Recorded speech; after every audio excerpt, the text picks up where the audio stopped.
So now that you've worked with these guys for 2 days of spring ball, what are your initial takeaways or early impressions versus what you were able to see of them on film before you took this job?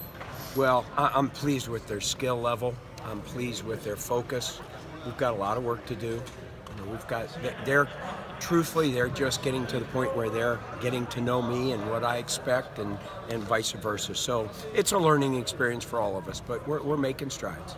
For the last however many years, you would walk out onto a practice field, you go right to the linebackers. Yeah. That's where you spend your time. How has this been different for you through 2 days of your new position? Well, I coach the secondary too, so I'll go over there and help. We've got 2 new coaches, obviously, in the secondary, so we're forming relationships in those positions with those coaches, and we're also with me, and so I'm also helping there, and then I jump down with the D-line and just come and yell at them for a couple seconds, but they're doing great, and I think the guys are starting to get a good feel for each other. We're just trying to work on some chemistry right now.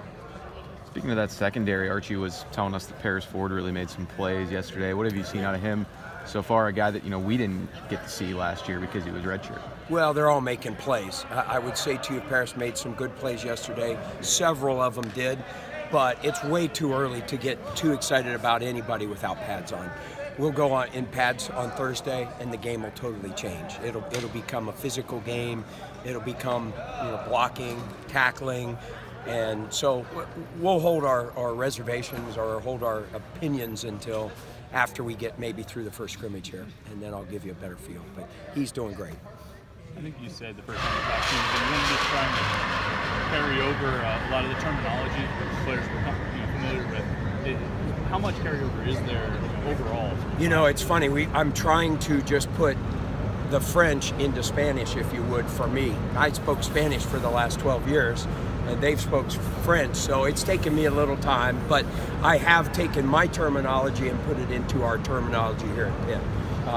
Are we doing some different things? Yes, but we're forming it through the Pitt terminology, if you will. What about your linebacker? You return a lot of guys there.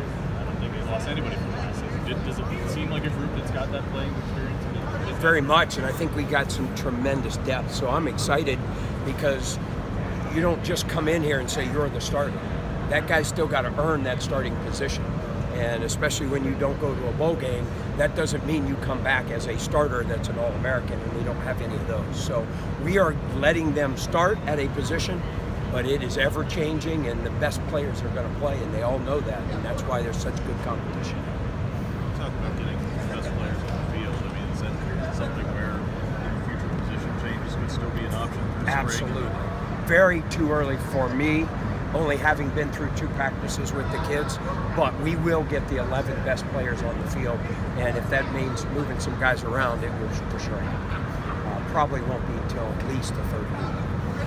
Through some meetings and watching 2 practices, any guys jumping out as leaders, establishing themselves with the defense? Well, we have such a large group of seniors. I'm putting all the pressure at this point on those guys. So the younger guys will start to grow up and move into those positions as we get the path. So I would say right now the seniors are doing a great job. The younger guys will start to form those habits as we get through. But it's really hard to jump a senior who's a captain or a leader early in practice, especially without pads on. So it's a little early for me. Dane Jackson was a guy who seemed to make a lot of big strides last year. In your early impressions of what you can glean thus far, has he been a guy that's perhaps stuck out a little bit for you? He has. Again, though, without pads, I'm not going to say anybody's stuck out because we're not allowed to hit anybody, but he's got certainly the skill level to be an all ACC player.